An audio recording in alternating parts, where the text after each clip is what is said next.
Selamat datang di Desa Salasae, desa yang dikenal sebagai desa organik di Kabupaten Bulukumba.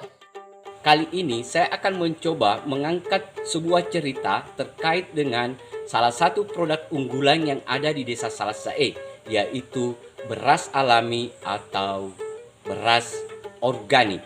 Sahabat-sahabat, untuk mengupas lebih jauh sekaitan dengan pertanian alami ini, maka kita akan mencoba berdiskusi salah seorang petani yang selama ini bergelut terkait dengan pertanian alami atau natural farming.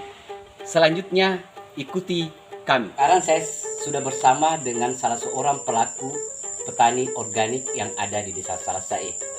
Tetapi sebelum saya berdiskusi dengan beliau, saya dulu harus menyampaikan bahwa inilah yang hasil pertanian alami, yaitu beras organik atau beras alami yang ada di Desa Salasae. Nah, seperti apa dan bagaimana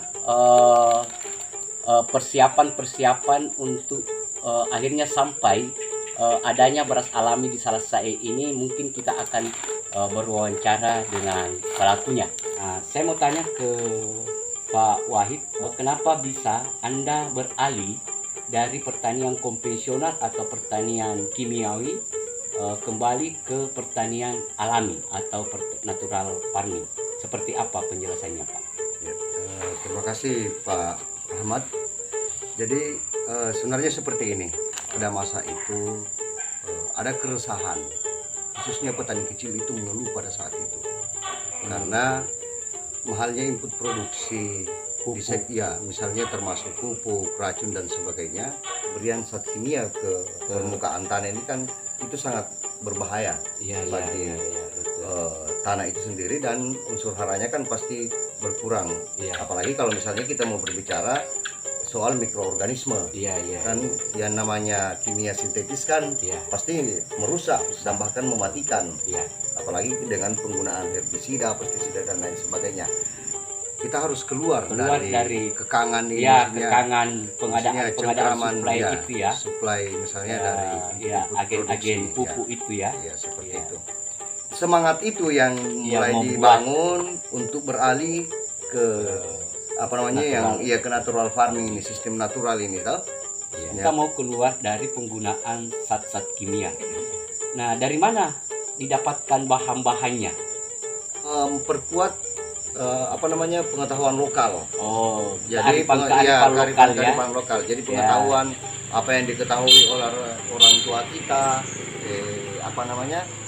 apa yang diketahui oleh petani-petani kita, itu kita adopsi semua sebagai ilmu pengetahuan baru. Ini yang biasa menjadi pertanyaan.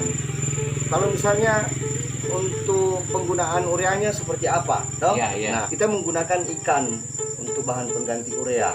Jadi contohnya itu kalau misalnya ini ada nutrisi ikan namanya, yang unsurnya nitrogen. Ini apa ini? Ini ikan ikan segar ditambah dengan gula merah. Ikan segar ditambah dengan gula merah. merah. Jadi ikan apa saja, bisa ikan air tawar, bisa ikan laut. Ditambah dengan gula merah. Jadi bahan pokoknya ikan. Sederhana kan? Sederhana. Hanya ikan segar, kemudian gula merah. Ya, begitu. Nah, ini fungsinya apa? Nah, ini fungsinya untuk pengganti unsur nitrogen. Jadi nitrogen ini kan urea atau? Kalau di pabrikan itu adalah urea. Ini kalau di taksir ini berapa sebenarnya? Berapa harganya? Kalau soal biaya, kita kan masyarakat pedesaan kan tidak beli gula. Sebenarnya beli gula merah paling yang jauh dari laut ini kan kita beli ikan. Ikan itu paling 15 ribuan. 15.000. Sudah bisa jadi. Sudah toples ini isinya kan gula merahnya misalnya sekilogram, ikannya sekilogram, kan cairannya itu mendapatkan hasil 2 kilogram semua toh? Berarti ada sekitar berapa ribu cc itu kalau mau dikalkulasi takarannya. Nah, sebenarnya kalau yang 1 kilogram ini ikan, 1 kilogram gula merah itu bisa dipakai dalam waktu 6 kali musim tanam. Jadi 3 tahun. 3 tahun. Hanya 30.000. Ya taruhlah 30 Iya. ribuan lah. Ya. 3 tahun daripada pupuk yang pabrikan kan sampai 130, Iya. 120 ribu dan pakainya hanya Iya. satu kali tok saja. Berarti Betul. seharusnya teman-teman petani itu harus paham ya, Harusnya, Iya. harusnya begitu. mendingan beralih menggunakan misalnya gula merah dengan Ikan. ikan Untuk bahan pengganti. untuk bahan pengganti pupuk urea ini pupuk urea atau unsur misalnya, nitrogen toh. ya kan, Nah, sebagai sumber nitrogen. Oh Jadi begitu sangat ya. mudah, sangat mudah dan sangat mudah. mudah didapatkan Mudah juga didapatkan. dan Bisa harganya sangat sangat terjangkau, sangat terjangkau toh. terjangkau sekali. Jadi Oke. misalnya untuk kebutuhan Ponska atau Apa itu? TSP, Oh. untuk unsur fosfor istilahnya tuh, Fosfor. kalau kan ada 3 unsur sebenarnya kan, Iya. ada nitrogen, fosfor, kalium Iya, sebenarnya. toh. iya, iya. Nah ini untuk unsur fosfornya, ini bahannya dari jantung pisang, Oh, itu lebih dekat lagi lebih ya. dekat lagi dan lebih gratis lagi.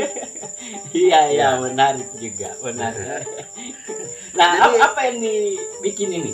Nah itu jantung pisang bahannya Pak Rahmat Iya, dengan gula merah. gula merah Iya, lagi. gula merah lagi. Jadi Oh. perbandingannya seimbang. 1 kilo gula merah, 1 kilogram 1 jantung pisang kilogram jantung pisang Pisang yang- sama iya. kemudian ditutup, ditutup, dihaluskan toh, dihaluskan, difermentasi selama 7 hari, disimpan selama 7 hari, baru bisa digunakan. Jadilah apa namanya fosfor. fosfor. Iya, Dan itu pengganti pupuk TSP, pupuk TSP. hitam. Oke, oke. Nah, untuk unsur kaliumnya atau Apa pengganti pupuk KCl itu dari rebung, Oh, dari rebung bambu. ya rebung bambu. Sama Rebung sama perlakuannya, sama, Sama, cara pembuatannya. gula merah juga. Gula merah juga 1 1 kilo kilogram, misalnya, ditambah dengan rebung juga 1 kilo. 1 kilogram yang sudah dihaluskan toh. Dihaluskan kemudian Iya. difermentasi lagi kembali Ya. 7 hari. Ya, Ini sahabat-sahabat. N-nya, ini fosfor, Nah, ini ini kalium. kalium. Nah, ini kalsiumnya, Apa itu? unsur mikronya ya semacam set A begitu. Oh, set A. Nah, set A. Wih. Nah, Ini apa yang di itu buah masak. buah masak? Ya, pepaya Sebuah- masak, Oh, pepaya masak yang diambil dengan kulitnya, bijinya apa segala macam. Kalau dia 1 kilogram buah masaknya cukup setengah kilogram saja gula merahnya. oh. Kan sudah manis tuh, maksudnya Sudah manis. kandungan glukosanya itu lebih. Iya, iya, iya. Seperti iya, itu. iya.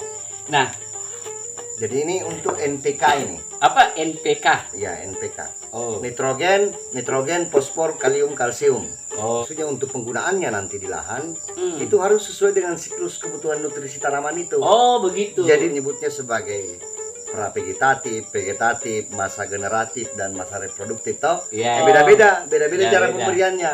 Ini artinya bahwa dengan cara bertani dengan menggunakan semua potensi lokal yang ada di desa, berarti kita keluar dari ketergantungan kimiawi itu tadi. Betul. Dan saya kira ini sebuah solusi yang baik bagi para petani kita supaya sumber produksinya semakin meningkat, sumber ekonominya semakin meningkat karena kita keluar dari apa ya, semacam cengkraman pabrik, susahnya pupuk dan mahalnya pestisida yang ada di pasaran. Nah, sekarang saya berada di kawasan pertanian alami atau pertanian organik yang ada di Desa Salasae. Ternyata sahabat-sahabat, kalau kita lihat hasilnya ternyata tidak ada yang membedakan.